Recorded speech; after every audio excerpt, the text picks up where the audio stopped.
1. The redeeming blood of Mansa. Once upon a time, nestled deep within Africa's grasslands, there existed a cursed village. The village was plagued, a hidden secret passed down for generations. The name of the village was Onja, which meant the dry river in the local dialect. The villagers avoided talking about the curse, believing that it will bring more bad luck into their lives.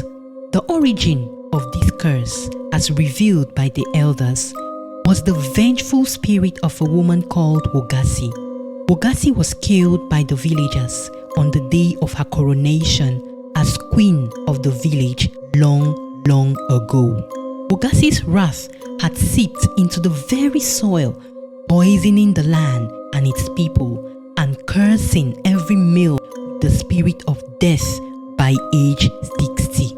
For generations, the village of Onja had suffered from inexplicable deaths, barren crops, dry streams and rivers, and it was also recounted that shortly after Wogasi was murdered by the evil villagers, the lives of teenage girls and women became a living hell in Onja. The hands of men, young and old, became clouds that tore the innocence of teenage girls in Onja. Their days were filled with fetching water from distant streams, and their parents gave them to men to trade for a handful of grain or a scrap of meat because of the famine that struck the land. Mansa, a young woman with bold eyes, had grown up in Onja. Her grandmother, Nini, who was the village prophetess, had told her tales about the curse. On one moonless night, Mansa sat by the flickering fire in Grandma Nini's mud brick hut. The old woman's eyes bore into hers, and her voice carried the weight of centuries. "Listen well, child," Grandma Nini began. Her voice was like a haunting melody. "The curse is real. It clings to our souls like dew on morning grass." Mansa leaned closer, her heart racing. "What must we do, grandmother? How can we break free from this curse and evil?" As they discussed, Grandma Nini's crooked fingernails traced patterns in the dust. "Wogasi's spirit roams around Onja like a roaring lion, demanding for a sacrifice, an offering of innocence to quench her thirst for vengeance. The consequences of the mistakes made by our forefathers continue to haunt us, causing suffering and pain in Onja. Wogasi is bent on taking revenge for her life and that of her unborn baby." "Oh no! Was Wogasi pregnant when she was murdered?" Mansa whispered, holding her breath. "What is the sacrifice she demands from the villagers of Onja, Grandma Nini?" Grandma Nini's eyes bore into Mansa's. "Any twin babies born in Onja must be sacrificed by midnight on the day of their birth. Only such purity can appease the wrath of Wogasi. But to break the curse forever, a young virgin girl must willingly sacrifice herself in the sacred shrine of Onja where Wogasi was murdered long ago." Mansa's mind raced as she ran out of Grandma Nini's hut. She now understood why twin babies never survived in Onja after their birth. She remembered a good number of families that had suffered the loss of their twin babies in Onja, and how no one could talk about what really happened to the babies because they were all in fear about what could happen to them should they retaliate. She remembered that her best friend Awo had just given birth to twin girls on that day. So she ran to Awo's home. As she approached Awo's mud hut, she heard the elders talking about taking the twin babies that night. for the sacrifice. Mansa could hear Awo screaming in pain and tears, and Mansa couldn't help but run into Awo's hut to comfort her. As midnight loomed, Mansa made her decision to break the curse of Onja and free her people from constant suffering and pain. She would be the sacrificial lamb to pay the price and save the twin babies of her friend Awo, and most importantly, to break the curse of Onja. So, she sought out the village chief priest who possessed ancient knowledge of herbs and incantations. Together, they ventured into the sacred shrine of Onja, where the curse was made by Wogasi. The shrine was a bamboo hut surrounded by the human skull of the forefathers of Onja. The air crackled with malevolence and the ground trembled beneath their feet. The chief priest chanted, invoking the gods and the spirit of Wogasi, while Mansa tried to hold her fear and trembling hands. As the chanting went on, a spirit emerged, a woman with eyes like the darkest obsidian. "I smell twin babies in Onja. Have you come to offer my sacrifice?" The spirit hissed, "Or do you prefer to suffer the wrath, my wrath?" Mansa, hearing the spirit of Wogasi, gathered courage and stepped forward, her voice wavering. "Wogasi, I call you by name. We defy your curse. We choose compassion over fear. Onja must be restored." The spirit of Wogasi came forth, and her rage shook the earth. But Mansa held her ground. Mansa looked down and picked up a long knife tied with a red cord on its handle.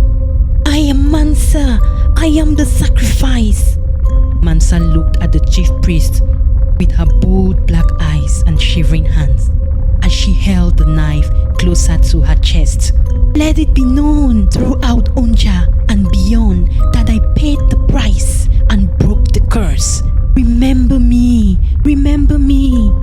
"No, you can't," the spirit of Wogasi murmured. "The people of Onja must remain under my curse. They murdered me and my unborn child. They said I cannot be their queen because I am a woman.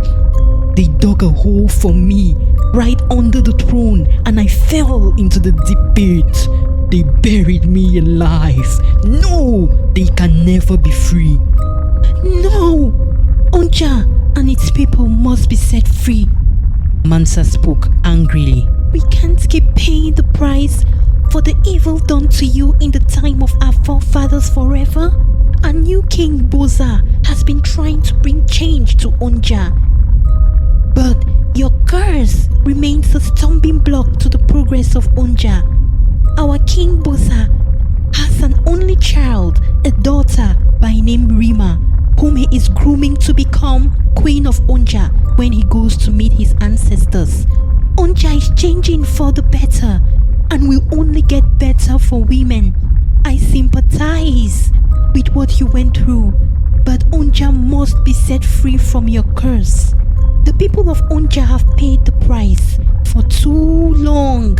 It is enough." Mansa tried to stab herself in the chest with the knife as midnight was just a few minutes away, but the angry spirit of Wogasi tried to stop her. But with extra determination and defying the spirit of Wogasi, Mansa stabbed herself beneath her left breast and fell to the ground, bleeding profusely, and later passed on. As her spirit left her body, she became the bridge between worlds, the sacrifice that will break the curse. As dawn painted the sky, the chief priest reached the village outskirts. The ground trembled one last time, and Wogasi's curse shattered like a fragile glass. Mansa's spirit lingered, whispering in the wind to the chief priest, "Remember me, Remember my sacrifice." Immediately, the chief priest ran to the king's palace and informed King Bosa, the current ruler of Onja, about Mansa's sacrifice and about how the curse of Wogasi had been broken. With joy and gladness, King Bosa immediately sent out the palace town criers to inform all the villagers of Onja to assemble at the village square. As the villagers swiftly gathered at the village square, King Bosa shared the redeeming news of Wogasi's broken curse, and he recognized Mansa as a heroine and protector of Onja. And the king made a declaration from that day. Onja was to enjoy the seeds of prosperity. Onja was to abandon all evil practices and embrace royal revitalization, interconnectedness, shared values, and collective well-being, nurturing a legacy for generations to come.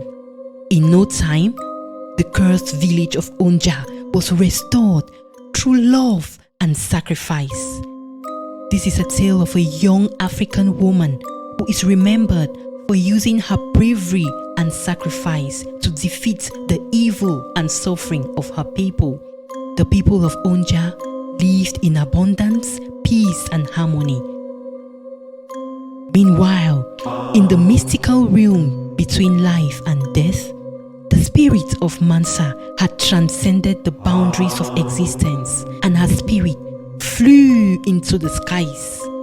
As she approached a bright light, she could hear sacred whispers.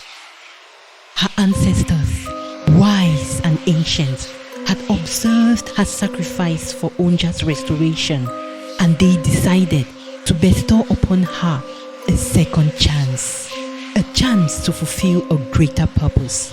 As Mansa's spirit floated in the ethereal twilight, she encountered a radiant figure, an ancestor cloaked in shimmering light. This celestial guide revealed her purpose: to return to the earthly realm, not as a mere mortal, but as a vessel of extraordinary powers, to fight against evil and restore peace and hope to troubled African communities. Mansa's heart swelled with both anxiety and determination. Her ancestors gifted her with abilities beyond imagination. She could command the elements of the earth. The wind whispered secrets to her. Flames danced at her fingertips, and the earth yielded to her will. Her eyes could pierce illusions, seeing truth where others faltered. And her touch could heal wounds, not only the flesh, but also of the soul. Mansa's mission and new chapter was just about to begin.